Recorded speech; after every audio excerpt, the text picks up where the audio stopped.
We just love you and praise you and thank you for everything. In Jesus' precious name we pray. Amen. Amen. Amen. I pledge allegiance to the flag of the United States of America and to the republic for which it stands, one nation, under God, indivisible, with liberty and justice for all. All right, thank you, Ms. Deb. All right. Ms. Brenda, we're going to start at 6:02. If we can get a roll call, please. Bonnie, Here. Brad, Here. Jennifer, Here. Rob, Here. Faith, Here. and Mike. Here. All right, can we get a motion to approve our minutes? Motion. All right, Rob, Second. Ms. Faith, Ms. Brenda. All right, Mike, Here. yes. We're voting on minutes. Oh. Minutes. Yes. Oh, okay. Faith, Yes. Rob, Yes. Jennifer, Yes. Brad, Yes. Bonnie. Yes. All right. Before we start on presentations, I want to make sure we are originally on our agenda, and we've communicated to everybody. We did actually have two annexation pieces that were actually supposed to be part of this meeting. And for everybody that may be watching this, it's important for you all to know that they actually have been, the first annexation piece, the reading was supposed to be for the property on the South Preston. They have not actually, there's a couple things missing on their paperwork, so we weren't able to get it on time, so they'll be actually scheduled for the 12th. They'll be on the agenda, so make sure, and any additional information I have for you about them, I will have that for you. The other piece, which has been the most hotly discussed topic, was obviously Prologis and their annexation pieces inside the industrial park area, or right contiguous with it. And so we've had meetings Tuesday and Thursday. Bonnie came to the meetings with me, so she got to hear a lot of that. I know she's discussed a little bit, but we're going to get information to you guys. Received information today that was, they took all the information from the two meetings and they're doing, and one of the simple things is that they're not building the building that's right, real close to the Cedar Place. So that building is gone. So what Prologis want to make sure that you all know, they're very serious about what they heard and how they're trying to make it work. They're working on designs now. I did actually talk to the designer before the meeting started today, and they're working on maybe trying to change that building around, some concerns. And then maybe even moving it back a little bit so they can get a better tree line, light's going to be lower. There are a lot of things like that. And that's something for our moving forward, Jeremy. We'll talk about it later. But the hub lighting piece is something we need to kind of add into when we talk about water, traffic, and aesthetics. The lighting, 20 feet or lower. Doesn't need to be any higher. So I think that's one of the good conversations. It turned out really well Thursday. There's still some concern for some of the residents that are on the south side of Yoakum. But for all of you, though, I'll get all this information to you guys, look over the designs, and then we're actually going to bring another meeting back in for those folks that live in that area to come back and see these renderings, right? And I think this will be a great way to kind of show that we're trying to get all three sides to work together on this. The city, the developer, and obviously the residents. We want to make sure they understand exactly what's going on there. So I want to make sure I got that two out of the way. But with that said, we have our superstar celebrity. Jeremy, will you come up and just tell us a few words about what's going on with planning and zoning? Who's this celebrity speaking? Yes. Yes. How are you, Mr. Jeremy? Overworked. All right, well, just push that little button on top. Nope, towards you. There we go. There you go. You'd think I'd have it figured out by now. No, it's all right. Okay, so in April 10th was supposed to be our regular planning commission meeting for that month, and it was canceled due to, there were concerns about residents being able to get to the meeting because there were still roads closed at that point. I don't have any word on when that docket will be rescheduled. We have the May regular meeting will be next Thursday. I just went to look because I was going to bring the docket with me, and I've not received it. So I need to find out, are they rolling that over, or April's docket over, or if there was already a new set of properties up for that. So I've got to go back and check with Charlie because realized that I had not received that yet. And so that is next Thursday. 2 weeks later, May 22nd, will be a special meeting, and that is for that site on the east edge of the Cedar Grove Industrial Park. Let me say that right now, that's been canceled. That's going to be What's that? canceled. That's got to be canceled. That special meeting is going to be canceled because they're not going to be able to, what's going to happen to them is if the May 12th, they're going to bring a presentation, and if it suits the residents and this council feels comfortable, then somebody will introduce that bill, okay? But if they don't, then it goes away. But the other piece is, even if they do that, their second reading won't be till June 9th. because of the 27th being our budget special meeting on Tuesday. Long story short is, if somebody's going to be on the docket for that first reading on the 12th, if those two come to play, they won't get their second readings until June 9th, okay? So that means they can't come on your docket until late June. Your Okay, third week so of- it'd be- Yeah, so it'd be after those the two end. annexations won't ever see you until whatever that third week of June is. Okay, well then. I want to make sure you know, because that one's going to get canceled, if it's not canceled already. Okay, you have not heard anything yet, but appreciate the heads up there. But I do want to make sure, this is one where obviously there's a lot of interest in it, and I do want to get as much input as I can ahead of, you know, when that meeting, or assuming that gets rescheduled, before that comes up. I would like to get as many, or your thoughts on it, because this is one where it's gonna have a lot of attention, so.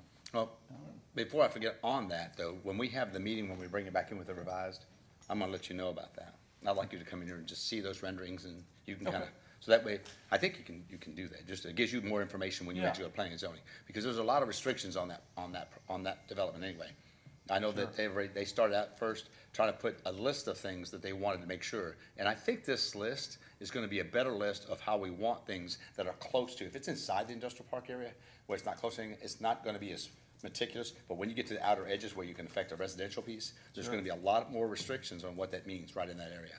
I'm talking about even the traffic coming out. So I know that there's a lot of conversation about this. I think the changes are gonna be a great way to start, to make sure that these people came to this meeting, they expressed their opinions very emotionally, and it was they wanted to make sure that it was loud and clear, they don't want it in the backyard. So, but there was some good conversations, especially when we had in the library that we went to, talked a lot about that. So we just want people to know that we're listening, if this is gonna be built around you, we wanna make sure that we're listening to what you want. And I do appreciate this being, this process being strung out a little longer, because when you do have a contentious, issue come up, to sit there in a 1 hour meeting and make a decision without, because you're not gonna get all of the information and all of the viewpoints and resolution of those. It's hard to get those concerns resolved in a single meeting. And so I like that this process for this particular site, I'm happy to hear that it's moving this way.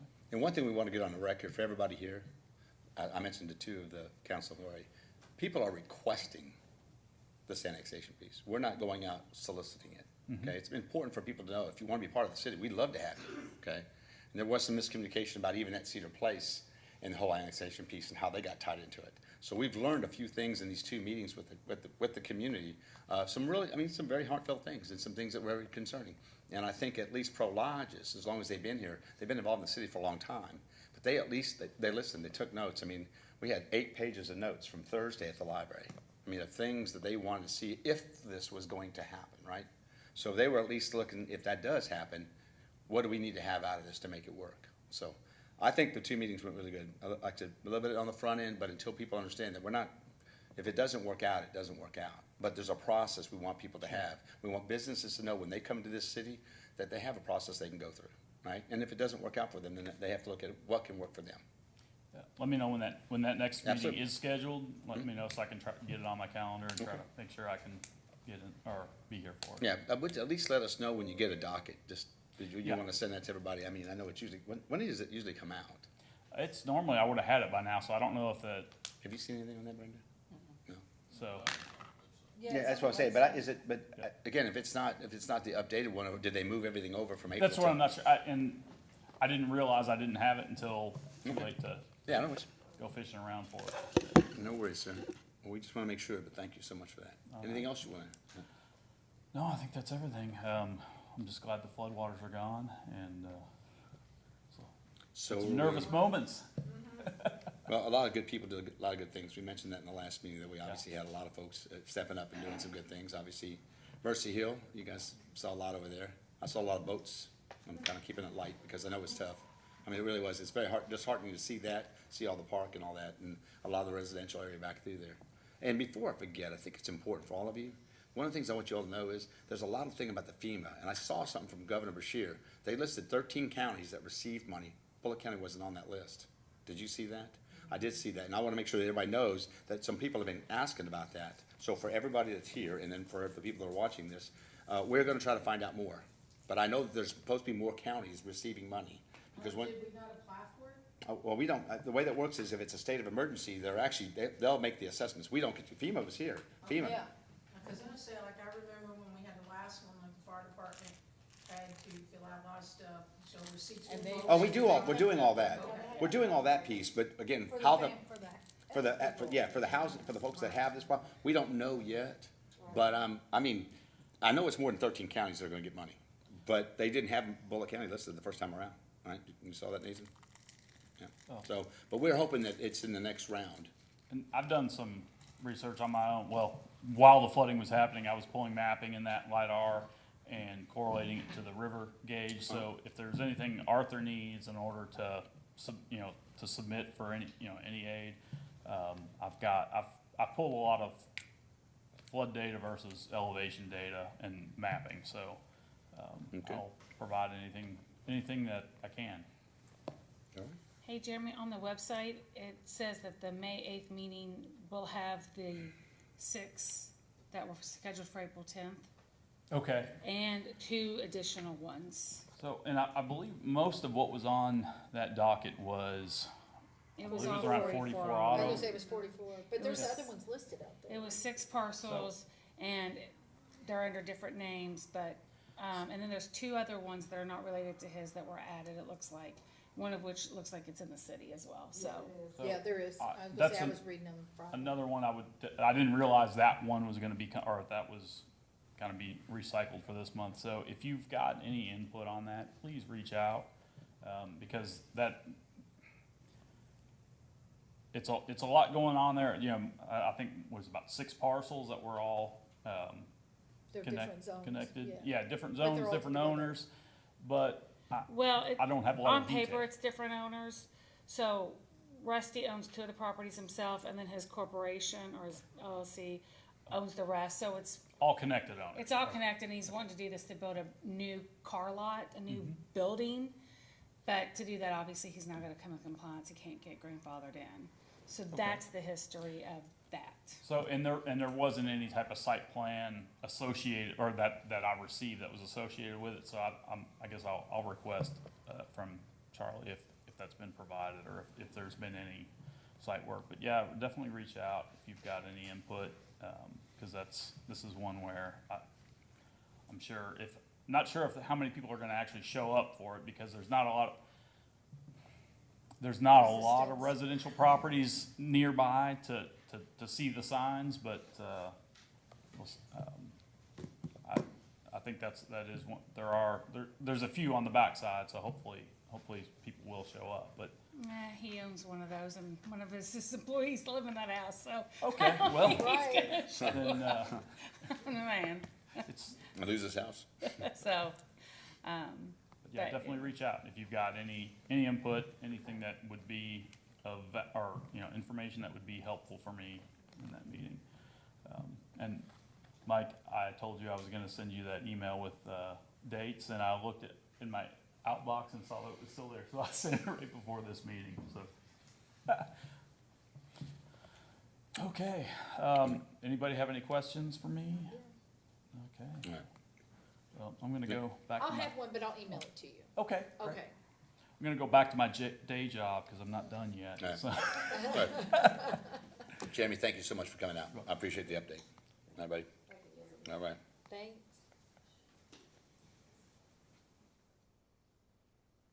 All right. If we would, Nathan? You guys want to come up here? Nathan Young? You guys want to come up? So before they actually give their presentation, I want you all to know that we're going to be doing this with a few of the organizations. We want folks coming. We have opioid settlement money that we're looking for new and innovative to actually bring it in to help men and women with drug transition, alcohol and drug transition. So we're looking for rehab, how we do things. Thank you, sir. And so what we want to do is at least have them in each of the different meetings, talk about where we, no, you can have this. And we want to make sure that we have, if we're going to allocate some of our money to these organizations, like Alpha Ministries, like 12, or any of the organizations that are out there that can be a part of it, we're trying to do that and disperse money to different organizations to see who's really can make an impact. We want to give a little bit to a few organizations, and then what we want to do is come back, and after a year, say, who's really making the difference? I mean, that's a great way to do it, right? So we're gonna see by what you guys present after 1 year of maybe getting $10,000. And then we wanna say, what did you do with it? Because if we allocate money for everybody here, we allocate any of that opioid money to any organization, the detail that we have to have for this, we want to know every penny, how it's spent, we gotta have all that. And that's per the federal government, so we wanna make sure that everybody's on the same page. We're excited people that are interested in that, yeah, but, How much did you say that we had? we have, I think approximately, don't quote me on this, but I think it's like 150,000. Okay, that's, We have quite a bit of money there. I kept thinking I was wrong when you told me. No, I think it's about that. I can verify that, but again, Yeah. we're not gonna spend it all one time, but we're gonna continue to get this money every year. I don't know when it actually ends, it looks like it's going on for a long time. But we wanna start looking at different ways to try to make an impact for those folks making the transition. I will say, I know you guys do a lot of good work. Alpha Ministries, got a chance to see some of the young men that came out of the program. It was awesome. So we have, and then again, we have other, Isaiah House. How much more can we say about them? Another good one in the community. So what we want to do is try to figure this out. So it's kind of a job interview, right? Take it like that. We'll start with each one of you guys and see what we can do to get that squared away. All right, well, no pressure. No pressure. No Don't mess pressure. up.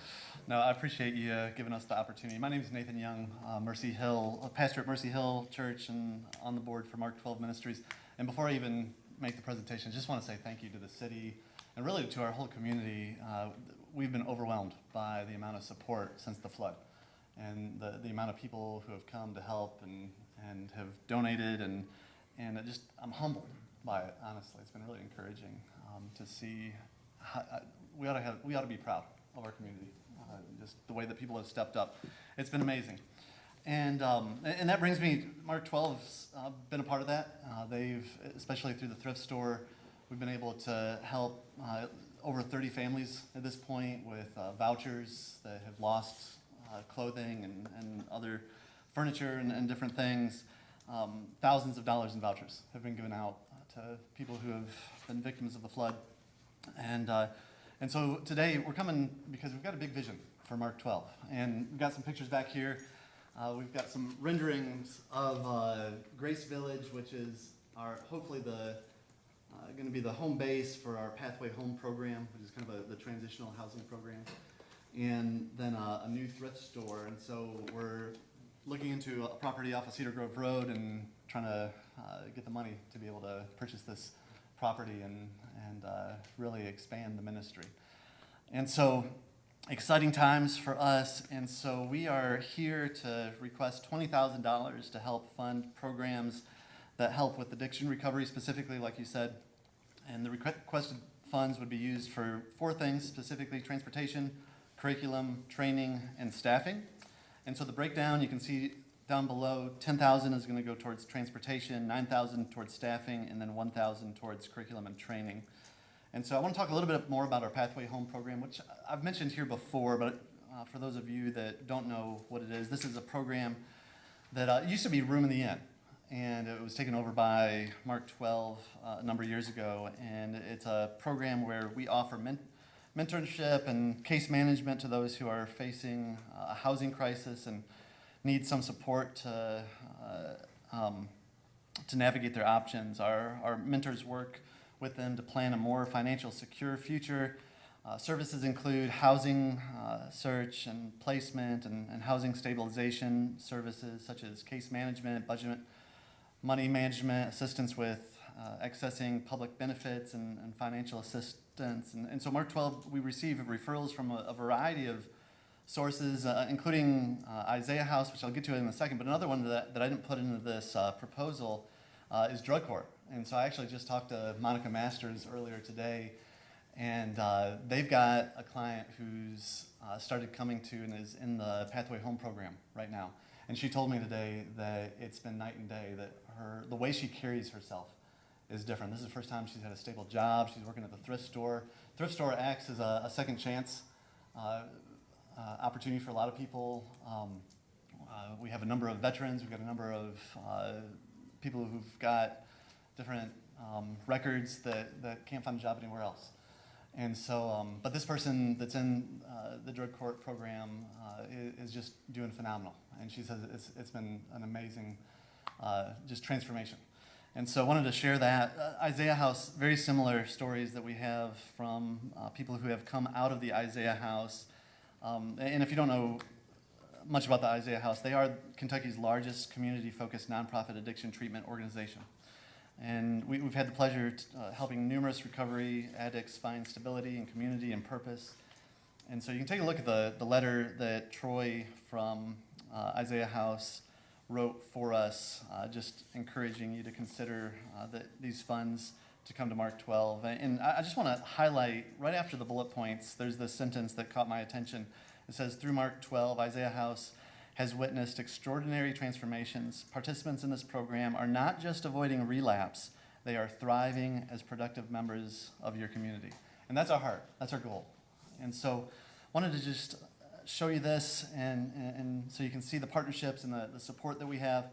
And so $10,000 we're asking for transportation, and this is one of the most overlooked barriers for those in addiction recovery. So our Pathway Home program provides transportation to work and appointments to help maintain stability. And so this money would be used to help specifically with insurance for the vans, maintenance, and fuel. And then also, we're asking for $9,000 for staffing for the Pathway Home program. Rob is our director, and he helps us to ensure this program stays successful. He helps with the intake, transportation, mentoring, case management. He's one of the hardest guys I've ever met, hardest working guys I've ever met. And so $9,000 for staffing. And then our Healing Together program is a program where we're training churches and organizations to start support groups to help those dealing with life-controlling issues. And so everything from addiction to grief to, what are some of the other ones that? Parenting, anger management, codependency, all sorts of different life-controlling issues. And we're using the, what's the name of the curriculum? Living Free curriculum for that, which is a really, really great curriculum. And so we're asking for $1,000 just to help offset the cost of the curriculum and the training for that. And we've been able to train, how many are we up to now? How many, 20? 35, because I did 35. 15. Okay. And we've got 2 new churches coming on board. Okay, and we've got 6 groups right now, correct? And we've got 2 more starting. Yeah. And so we've been able to train quite a few people to help start these groups up. And so, yeah, this is what we're looking for, and excited to partner with you all, and hopeful that you all will consider our proposal. I want to make sure 2 things here. First of all, what we're trying to do is find those job opportunities. Courtney and I talked briefly about it. She works with Kentuckiana Works. And so we're trying to find ways to connect our businesses that are in our community that are all looking for help, right? Mm-hmm. So if we can find ways that are making transition, maybe they can learn a skill set that can put them into a job. Mm-hmm. You know, we're going to have to find ways to have folks that need second chances. Yeah. You know, we can't ignore that. And we look at the mistakes that what we all make in life. Yeah. Can that be the thing that just you can't get back into the normal life? We shouldn't be able. We should do better than that. Absolutely. So we're going to work on that piece. But Courtney and I have been kind of dabbling with that over the last couple of months. But we're going to try to make sure she does what Kentuckiana Works, and that's a great thing to do. But we need to time what you guys are doing to help some of these people get out of that transition. And then obviously the military. There's a lot of things like that with these veterans that you have in this program. So let's find ways to make that happen. And for everybody here. That money, I don't know exactly how it gets allocated, but just so you all know, this council and myself, once we set up what we're gonna give money, we're voting on it. I don't think that's, I don't know if that's the process, but that's the process we're gonna handle. Right. I'd rather you guys be very involved when we put out that money somewhere on that opioid money that we're all, thinking about. Let's just do the right thing and help these organizations. Bonnie, did you wanna? I have a few questions. Yeah. Sure. If we put this money out there, is this gonna go for people that are just here in Bullitt County, or is this going to the main organization? As far as Mark 12 does serve Bullitt County, and so the people that we serve are Bullitt So County is money going to residents. Mark 12 or going to Isaiah House? Oh, no, it goes to Mark 12. Mark 12. And who's gonna be in charge of the money? We have a board And our financial and our director. financial director. Yeah. And the city. Yeah. And the city, because We will they be have to overseeing report. it. In Yeah, we order for would. us to make a donation, we have to oversee what you do with the money. Absolutely. Absolutely. Yeah, We we would want to be. currently get money from Bullitt County, from the county, and we report to them.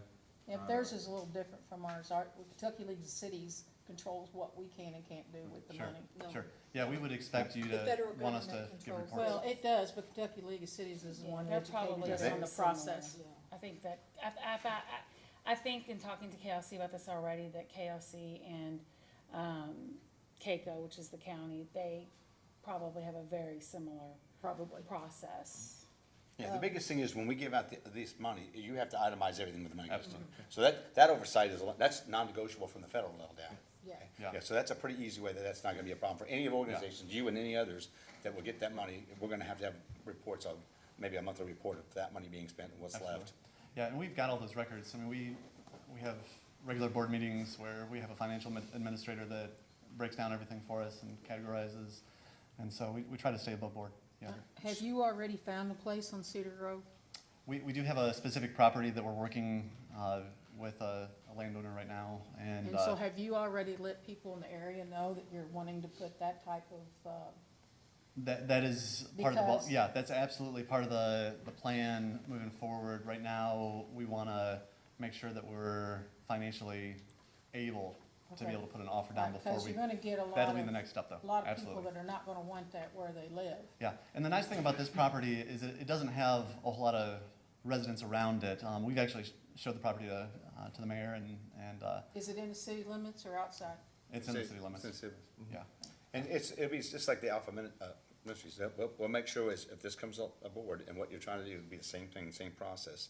You'll meet with anybody that's even close to you. Absolutely. And do a presentation here, we can, Yep. more than welcome to do it here if you want to, but it's important for people to know, for any developer, this is moving forward for the city of Shepherdsville. This is for anybody that comes into the city that wants to build something, we'll welcome you, we'll talk to you, and then we're gonna go find out exactly where you're gonna build it, and what's the cause and effect about the people around you. And since we've handled that process over the last year and a half, it's been more helpful, because what, the history of the city and some of the things that have happened have not been good. So I don't blame people for skepticism, I don't blame them for them even a trust factor in some of this, not even if it's this council or myself, it's something that's been a history of the city. And so with that said, we're gonna do the extra steps to make sure there's more information, more questions asked, and more answers for them to make sure they're comfortable with whatever's being built around them. And I think if we do that, that becomes building the trust again.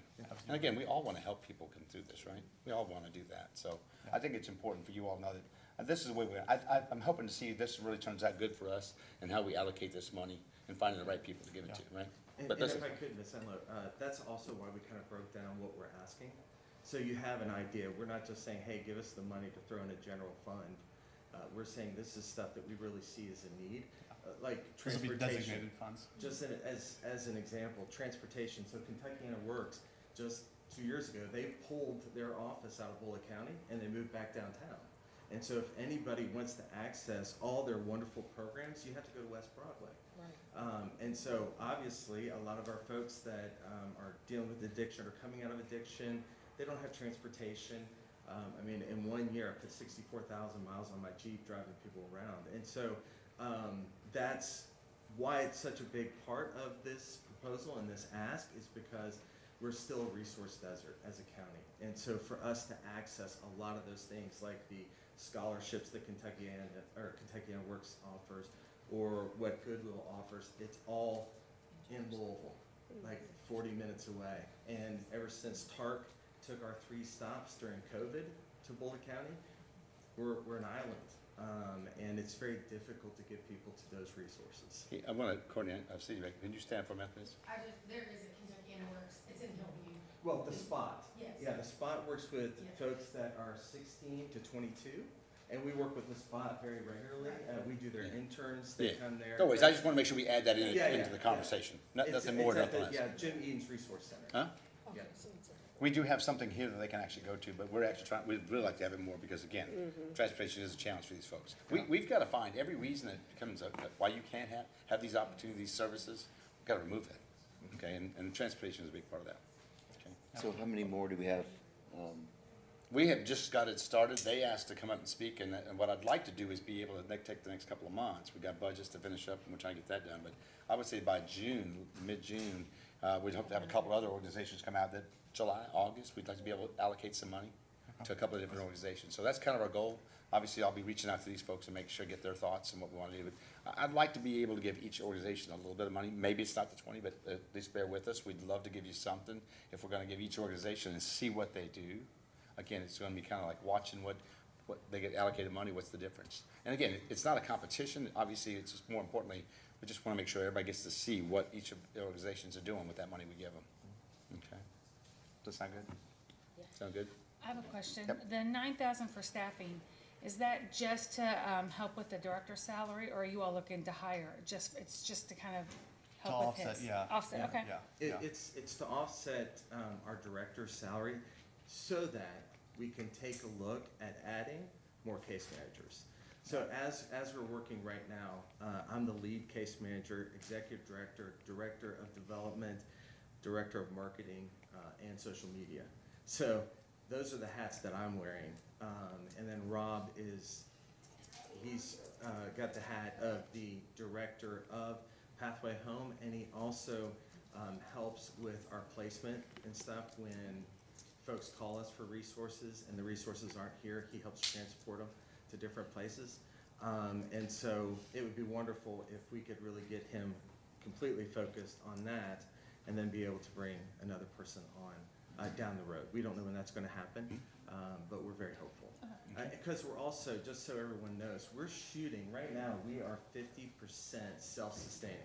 So what that means is through the thrift store and through our other ventures, 50% of our budget is paid for by Mark 12. Like, we are generating enough funds to pay. Our goal in the next 5 years is to be 80% self-sustaining, which is unheard of in the nonprofit world. But we want to pay 80% of our budget. So really, we're only fundraising or trying to get 20%. And because we realize the economy, we realize things are going on. And, you know, if we're more self-reliant, that's also a benefit to the community because we're not putting a strain on community asking for monies. Yeah.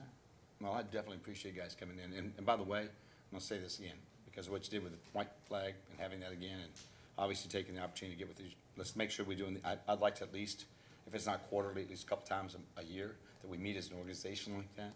Yeah. And kind of keep following up. And again, you know, I would like to say something when school starts, that we're already talking about white flag and what's our opportunities for that. I think let's get on top of that early on and get everybody together again. I appreciate First Baptist, and I appreciate you kind of middleman the whole thing there. And I think it does help us when we have these things. It's not really the obligation so much as when we think about the city to do it, but when you have partners that are working with us on it, I think it turned out really good for us. Yes. And to have those things available, warming centers, and when we have these evacuations that we gotta have, people need to go places. Yeah.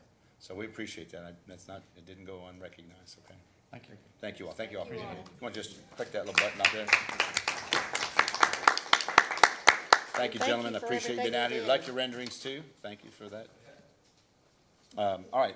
So, all right, before we get to read, Catherine's going to read the second reading on this. I do want to add a couple things here because this is actually kind of started up its own little issues in itself, or opportunities. Once we get to read this, we are going to have our ordinance that actually has amending it, but you guys have always added already that they'll be on the discussion of the mayor, right? So Catherine's going to work on a standard form for anybody that gets actually excused or a waiver on the fences. I talked to Kenny today, and what I'm going to do is I'm going to go with Republic Services and decide what businesses are going to get a waiver for that fence. We're gonna look at that. There's a couple of them that have made good sense not to do it. But I want everybody to understand, the fence ordinance, which wasn't enforced before, the one we have now, the idea behind it is that we want aesthetically keep our city clean. There are things that are wide open with these dumpsters. If you're gonna put it out front where everybody can see it, you're gonna fence it. And that was the purpose of this. This is not punitive, but it's important for people to know that we do have something on the books that we want to be able to work with our community to keep aesthetically our place safe and clean. Because some of these are around apartment complexes. We've talked about that already, right? I think there's some safety issues as well. So we want you all to understand that ordinance, that it's not a punitive thing, but it is to help our city keep it clean and make it look nice. Okay, so I want to make sure I said that. And then we're working on the form, and when we get that, we'll each have a form. Code enforcement will have a form for that business, so they know that they have it. And then the business will have it, so they can say, 5 years down the road, and they don't have it's a new mayor, then they can say, yes, with the city, we got exception to this ordinance. Does that sound okay with everybody? I think we've kind of talked that way. I just want to make sure, kind of follow up that piece. We're good? All right, Ms. Catherine, go to it. City of Shepherdsville, Kentucky, ordinance 025006, and ordinance amending ordinance 018269 as amended of the City of Shepherdsville related to requiring a fence around dumpsters within the City of Shepherdsville, sponsored by Councilmember Bonnie Enlow. Summary. Section 1 sets forth that ordinance 019269, enacted on October 8, 2018, and codified in section 51.03 of the Shepherdsville Code of Ordinances is amended. Section 2 amends section 6 to clarify that the requirement set forth in section 6 only applies to dumpsters in the city limits of the city of Shepherdsville that can be seen from any roadway and/or neighboring property, regardless of where the dumpster is located on the real property. Further amends section 6 by exempting the requirements set forth in section 6 to any dumpster located on the premises of the Bullock County Detention Center and any dumpster exempted by the mayor due to hardship and/or unforeseen circumstances. Any exception given by the mayor shall be in writing. Section 3 sets forth a severability clause. Section 4 sets forth the repeal of prior ordinances in conflict with this ordinance. Section 5 sets forth the publication requirement. All right. I know we've talked about it. I think it's a good way for us to start setting expectations with our business this year. Didn't know if we had any other questions on that, but if not, I need to have a motion. Motion by Bonnie. Second. Second by Rob. Miss Brenda? Okay. Brad, Yes. Faith, Yes. Mike, Yes. Bonnie, Yes. Rob, Yes. Jennifer. Yes. All right. Council, thank you so much for that. Like I said, again, if things come to you and people ask, please just send them my way. I'll be more than glad to go by the property and make sure we talk to them about it. I know you guys have received probably a few phone calls about that. On this next one, I want to make sure, I talked to just a little bit, Jennifer and I talked a little bit about this in one of our meetings, but I want to make sure all of you know, comprehensive plan is an intent to do better than where it was at, to update it, to make sure that you'll see what should be built in what places. I mean, that's a simple way to put it to you. If you look at that comprehensive plan, some things have changed and some things haven't. I'm not going to say it's a copy and paste, but I will tell you, and what we talked about was the annexation piece that's just south of the Helen Heights. That area now may have been, it was going to be an industrial, but it's not. It's turned because of the Helen Heights piece and what would actually go down further south past 112, or as we know it, 245. So that's going to change, okay? So there may be other parts of the comprehensive plan that are not, they're not etched in stone. But it is a great start, and they spent a lot of time. I know some of you all may have gone to some of the meetings. It was a lot of work for them, and a lot of money put forth trying to put a better plan. I mean, they had the same plan for, 10 years, maybe 20 years, and there wasn't really a lot of change. So the more common sense had to come out is what's going to happen. But that plan, even today, as we accept it in the city of Shepherdsville, it still doesn't mean that some things can't change. There's still moving pieces with this.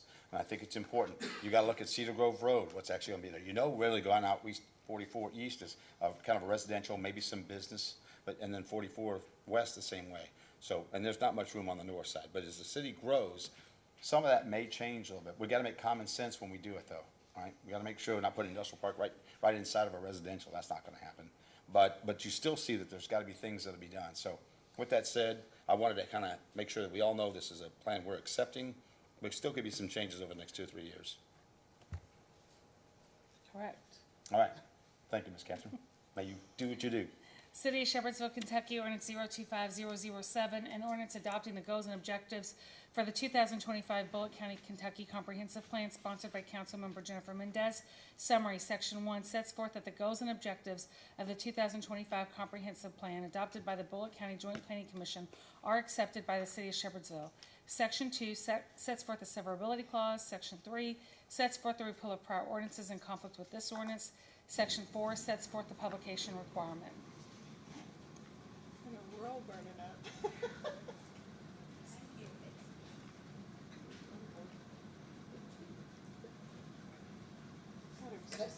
The crowd is melting.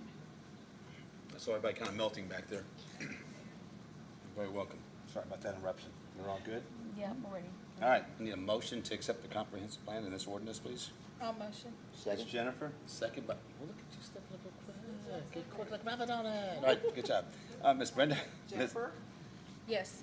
Mike, Yes. Bonnie, Yes. Faith, Yes. Brad, Yes. Rob. Yes. All right, well, that was, all right. No executive session, planning and zone, we talked about Board of Adjustments. I have not heard from Dwayne Price.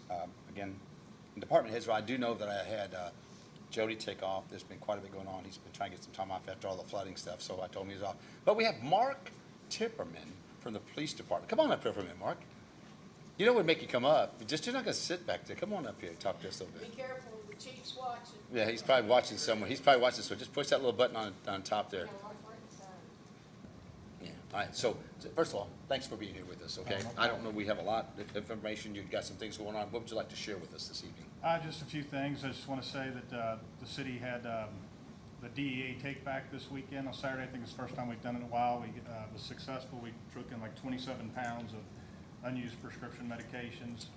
Wow. Like to thank some of our officers, Sergeant Creason's back here. We've been very proactive in the neighborhoods.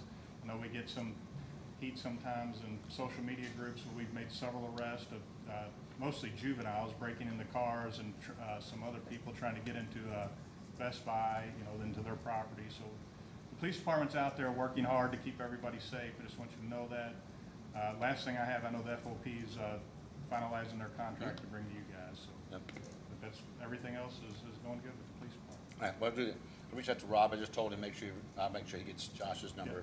Okay. To make sure, because I think the rest of you guys have had a chance to spend some time with those guys? Yeah. On the police department. So what we want to do is, for our May 12th meeting, our first reading to the public, and just discussing it with the council and anybody that's here, what we want to do is, I want to make sure they've got copies of both collective bargains, both the fire and the police. You'll have that for you. You've got your current budgets now, and I've got a couple things I'll say about that later. But for you, we just want to make sure we get that piece going, and I think it's been, at least, it's been received, and good conversation about it. So we'll make sure Rob gets in the middle of that. You have a card on you? What's that? Do you have a card on you? I do not have it with me What- right now. I can just write it down. Just on my- Well, no, yeah, you can. I'll get you, Josh. Okay, yeah, I didn't want to. I'll get, no worries. I'll make sure he has it before the night's over, just so he can reach out to him, get that paperwork to him, and let him take a look at it. Okay. All right. Mark, listen, thank you for being here. Listen, we appreciate everything. Again, even with the event we had this weekend, appreciate you guys being out there. You're out there in force. We appreciate you being present. I think everything went really well with the whiskey, wine, and ale. So thank you for being there for that. All right. Thank you. Great. Hey, tell Steve you did a great job. They All all right. did good. All right, so from the public works standpoint, we've got quite a bit going on. I just want to leave you guys know that Tom and I are meeting tomorrow. We're discussing a number of things that are going to come into play, getting it sanitized and getting the park open. We're going to try to get open maybe before Memorial Day, but it does take a little bit of work. All the mulch that was in the playground area had to be all done away, because you can't let kids get in there because all that water, river water and stuff. So they don't have to dig up dirt and all that? They have, well, they don't dig up dirt, they just have to pressure wash everything, because that's just part of the natural piece, but I didn't like where they're actually getting into it, where they're actually in the playground area or the Gaga Ball court, and I think the Gaga Ball court's gonna be fine, because the material, we're trying to use different materials, because we know sometimes it'll flood through there. But they're working on it, gonna get that piece taken care of, and we're working on sidewalks, which is a big part. But I do want you to know that obviously part of our street safe thing, and that goes including, Tom, is that Arthur actually got us through KIPTA another $100,000 for a grant. Bless you. So we want to make sure that you all know that's a part of our whole streetscape. We're going to try to do better crosswalks, more visible. We talked about coming through that tunnel. We're going to have lights on both sides so you can safely walk through that area. Even Tom, even though he's a Reds fan. All right, I have to do that. I know you're playing really well now. I know. I don't want to hear it. But anyway, with that said, I want to make sure from that standpoint, obviously, if you haven't been to the wastewater treatment plant, you need to go over there. Have you seen the new building in the back? There's a lot of flexibility with what they're going to do to try to help out. It's really a great accommodation. We even talked about doing different things. We were even talking about maybe using it as a shelter. Not to say we can do that or not, but it's the structure of what kind of bad weather. We were looking at all creative ways if we ever had to have extra buildings. We do have the gym, we've got the community center, we're gonna have the drug court building as the old building as it was, available for things like this when it happens in the city. Somebody needs to be somewhere, right? If they can't be in their home for whatever reasons, we're looking at those options.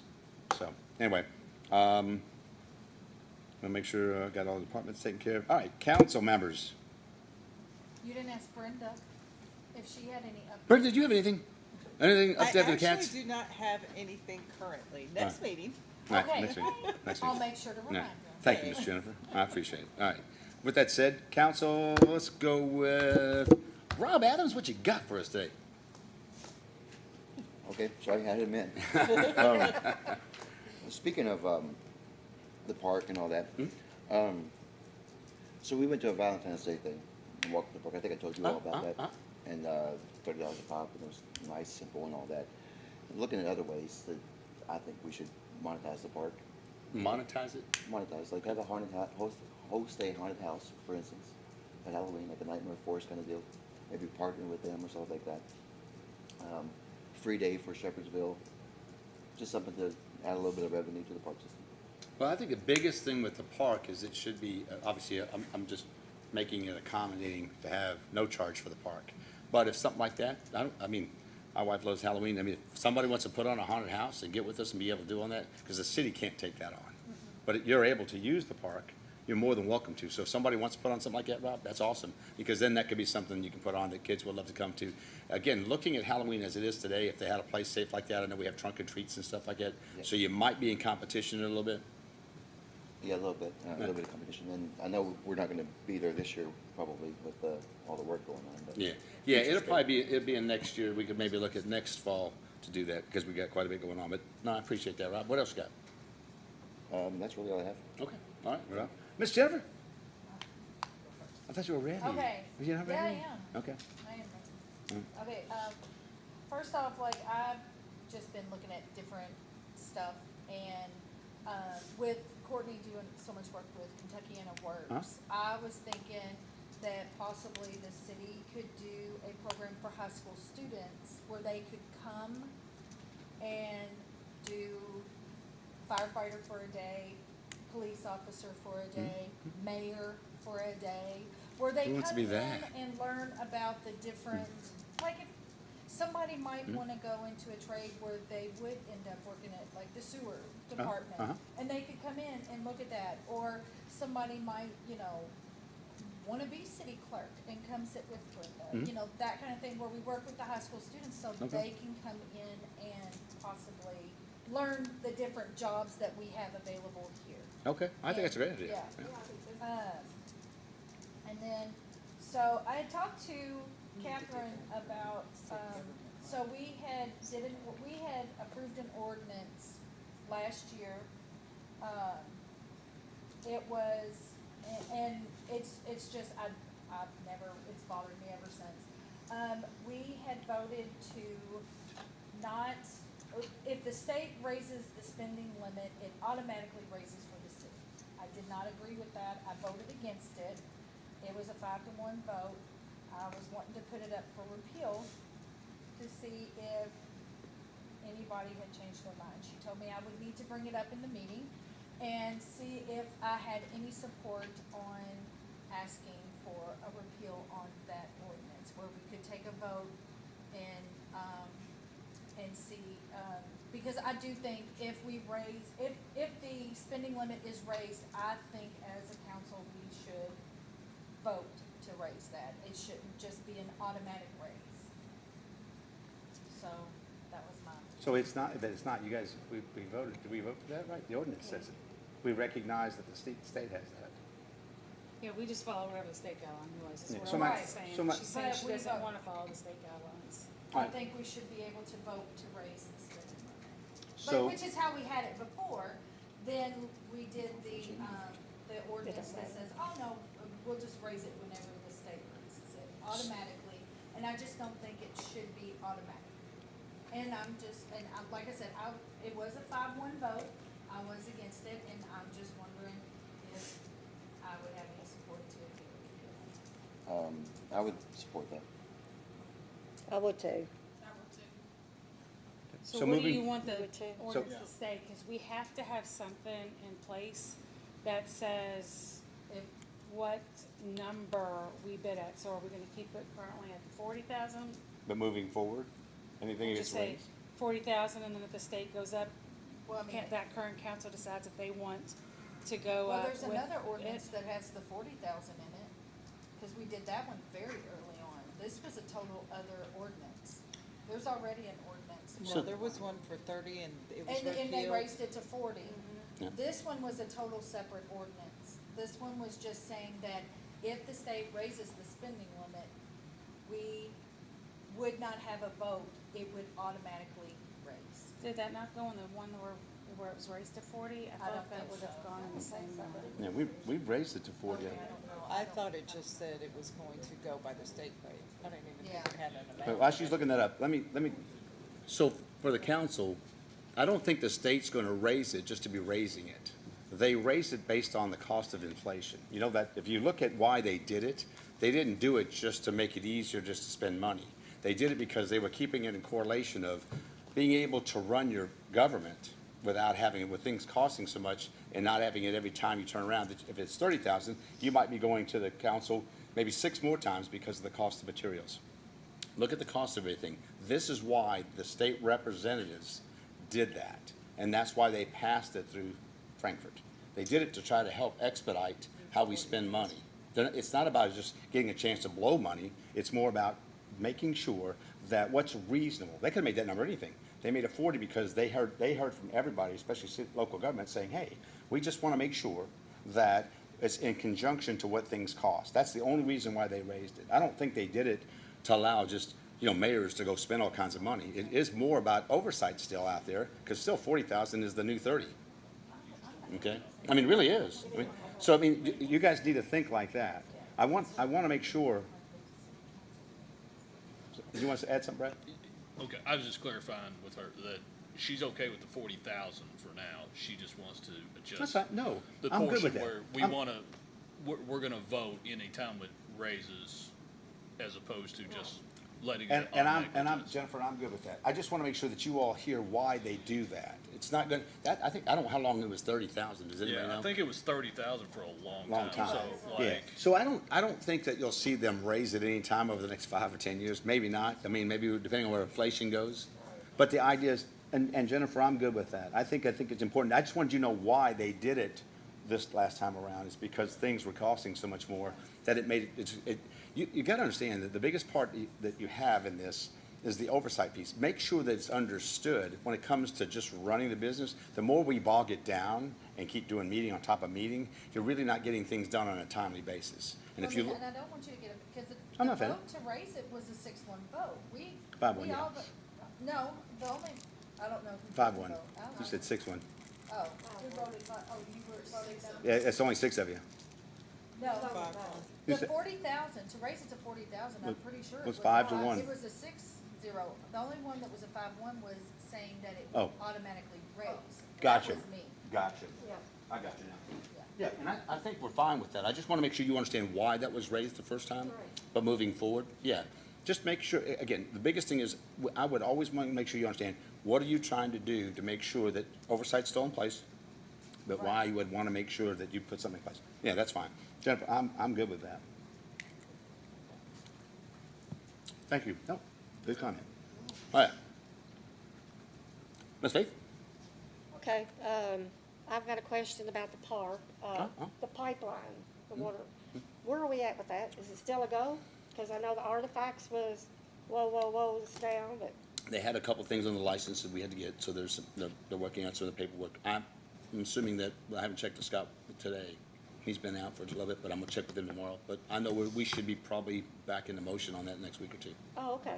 Yeah. I knew I hadn't heard anything over there. Yeah, it's just the fact when all that happened, it stopped everything, and Right. then they asked us for plans on. They're asking for. Remember we mentioned this before. There was a $500,000 project they had to raise the one road. Comes actually through the park right there. Because we're in that situation, some of that had to be at least cleared out. So I will check with them, and I'll make sure I send some back out to you guys. So once we get back going again, what's the completion? So we're still looking at the completion of, if you're looking in the time sequence of that playground area, you're probably looking in the springtime. Okay. Yeah, I would say Fine. probably early spring. Okay. And I'm hoping With the playground area itself, and we're hoping this, yeah, well, that's the goal, yes. Okay. So if we look at the playground area there, and then you have obviously the filtration building with the restrooms, so we're expecting, a lot of that's gonna start moving. You've seen like they do the town square a little bit now, and they've done the Mulvaney building, that's where the restrooms are gonna go right there. So they're working on some of the things they can do to help save us some time, because of the backlog on this whole thing with the arrowheads and whatever they found, their artifacts. So, but I would tend to believe that the playground will be in that area. This year, you're gonna see that obviously the skate park will be done 1st of July, and late fall, we're looking for the disc golf. So those two things will be in the park, plus what we've got done already. And then as they finish up, the spring should be the playground, the filtration building, and then the beginning of the amphitheater, okay, and the dog park there. And we gotta remember, I've learned a lot about dog park, big dogs, little dogs, and all the shots, and all, yeah, we'll go through all that down the road. But I would tend to believe that if you're looking, that June and maybe earlier on the aquatic center. But I would tend to believe that by the fall, if not, by the end of '26, everything, what we've been talking about, our town square. There'll be a little bit of the utility piece there, Joby Hall in Buckman, because that piece is KYTC.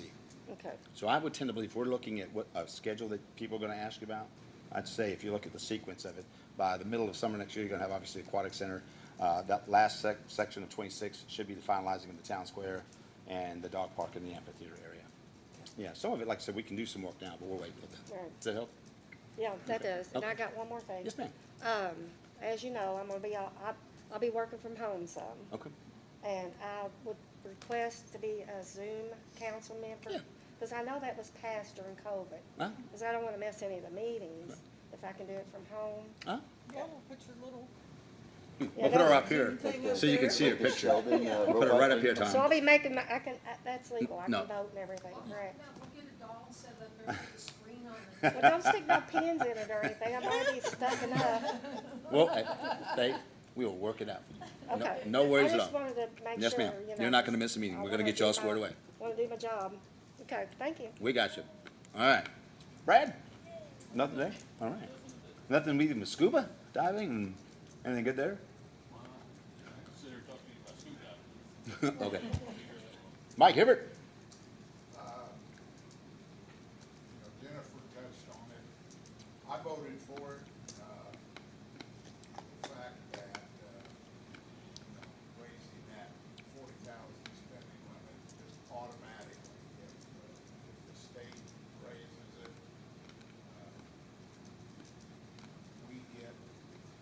we get notification through KLC or whatever. I think it ought to be handled amongst ourselves. Yeah. Yep, I think we're all in agreement with that. It's not to restrict anybody, it's just for clarity. Okay. So, I think we all agree. the flooding that we had recently, a lot of people were affected. But I think it turned out pretty good. All in all, my neighborhood really wasn't affected much. You know, we had good drainage. Not that it can't somewhat be improved, but, you know, all in all, I think everything, turned out pretty good, so. That's all I have this evening. Okay. And this is not coincidence. I don't know why I do this, but I've been letting you be last a lot. I'm gonna fix that next time. I don't know, it's an accident. I gotta fix that. She's gonna be first. You're gonna be first next meeting. You're first next meeting. I don't have anything. All right, anyway, so we talked about the fence ordinance, you know about that. We will be announcing this week, and obviously, it's been kind of a crazy thing. I had mentioned to Brad earlier, one time I was gonna give you guys something, but we had interviews for the management team. We're hoping that by May 1st, we'll actually make a decision of the two folks that interviewed. They're gonna write, we're pretty excited about this piece because they're gonna handle everything. And looking at the cost to run it, look at the revenue piece, they're correlating it very well. And what I'd like to do, we're gonna have an event at Parakeet Springs in late June. But before that, I'm gonna make a time where I can get maybe a couple of that time and really go over the whole management team and how it's gonna work, because it's a lot of stuff. We could do it in a meeting too, but we could do that. Like, if I gave a 30-minute presentation and let them come in and do all that, would that be something you guys, that'd be a good way to do it? Yeah. I just wanna make sure, I want you all to see that management piece is gonna be very interesting in running that, because it really puts us in a comfortable position. And we like what we heard. And I think it's gonna be really good. So we'll make sure we'll have that out for you. And then, last but not least, May 12th, we're actually gonna have, from 4 to 6, and this is gonna be, Brenda's gonna take care of that. 4 to 6 is our special meeting. If we run over a little bit, we can always start our regular meeting a little later. I know, Jennifer, you'd mentioned something about that once before. We'll just make sure if you want any questions or ask. But more importantly, that you guys ask. But I wanna make sure, then we go into our regular meeting. Then we're not having a meeting on the 26th. We're gonna have just a special meeting on the 27th for the first reading of our budget. You guys have got all your information now. The only changes that you're gonna have, and you just need to know this is for you to know, is the 11 million that's actually now, we're gonna have a lot more than that left in the bank as we take it into the next year. Because it was originally, if you think about it, it's 5, 14, 11, which is the total 30 for the 3 years.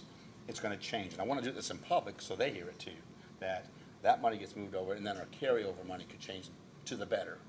Because right now, if you look at the numbers you got, so those two things don't really do anything to our operational costs in each departments. The bottom numbers on each department is good. That's the number we're gonna work with. They've all agreed on the number. If we think there should be something changed internally, we'll look at that, when they make their presentations for you guys. So I hope that's a good start. We got May 12th, May 27th, and then June 9th. What's the time on May 27th? That'll be our regular meeting, our 6 o'clock meeting. Okay. Now, we do actually have the 5:30. Oh, we're gonna send all that to you. So 5:30 on that one, we have to do the MAP money. We have to have an actual meeting for that. Oh, on the 27th? On the 27th, be 5:30. Okay. Yep, so we got that, so bring it on. I've got it ready to send it. We'll send it all to you, but Tom, I just wanna make sure you all know that, and then June 9th, we're gonna finalize our budget and then move forward with another good year. So I appreciate everybody working on that. And I know you guys, you've had time to have it, but if you guys have got questions, reach out to the department heads. It's a great way to start with them. Right. And then when we get started on the 12th, we'll get going on stuff. All right? Miss Bonnie, thank you for behaving. About policy, I'm gonna send an email with some dates. Oh, so, yes, so Catherine wanted me to also, and we're working on, actually just sent it to me today, there's some dates we're actually going to look at having them come into town, KLC, to discuss our opportunities with civil service and other opportunities for us as how we manage our employees, instead of just the civil service. We're one of 8 cities out of about 400 cities that still have it. And just so you know where that's at. The process is cumbersome. We're trying to find a good way to look at what is out there that can take care of the employees. That's what the objection of this is. So we're working on that. As soon as we get that, council, we'll let you guys know that as well. Okay? It'll be a special meeting, so Yeah. we'll send an email out tomorrow with the dates that work for them after he, I guess, checks his calendar first. And I would assume, and they would like to start it earlier because they're coming from Lexington. So, preferably they could start it ideally at 4-ish. But if they can't, If you can make it. then that's fine. We just want to look at So some. they just have to drive all the way back to Lexington, so obviously they'd like to not do that at 9, but they will. Not, with that said. Hang on, so, He's quick. yeah, I am quick. No, So- no, it's not my problem. He's gonna make. I know, but I'm quicker. So Jennifer, so we did not, so I guess the previous ordinance that was repealed in 2023 set a specific limit. And at that time, the council did not adopt a bidding requirement ordinance. It doesn't have to if it just defaults to the state. So that's what would happen. Then we ended up having to adopt one because I think an entity that was giving us some money said, we want an ordinance showing what you do, so we said, okay, we follow the state. Here you go, this is what we do. And so that's how all of that came about. So the ordinance currently in effect just states that basically with respect to bids, that the city follows KRS 424260 and any amendments thereto, and that the city also adopted KRS 82.084, including amendments related to the exemptions. So we just said, hey, we're following the state. So we don't actually say what this bid requirement amount is, because we just said we follow the state, which currently is 40,000. So that's kind of the history of that. So moving forward, if they happen to raise it, we'll vote on it. Okay? That's what we're gonna do. Again, like I said, they would not normally raise it at that level. They wouldn't do that unless they thought it made common sense to make sure that businesses, the local governments don't get bogged down. That's all that was. I don't think they did it for that reason. Like I said, I think it's been years since they did it before, right? I can't remember what. Yeah. So we'll vote on it. That's all good right there. All right. With that said. Motion adjourned. That's what I was waiting for. All right, second? Second. Wow. I thought Jennifer was gonna jump on it. They're too fast. You could have taken faith. I thought you could have got her on that one. All right, Miss Brenda. Mike? Mike? Mike, you ready to adjourn? I don't know. Yeah. All right, that's- Faith? Yes. Rod? Yes. Jennifer? Yes. Brad? Yes. Bonnie? Yes. All right, well, thank you all for coming. I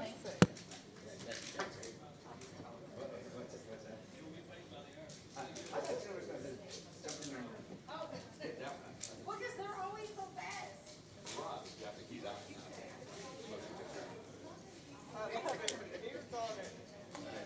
sit and practice it all day.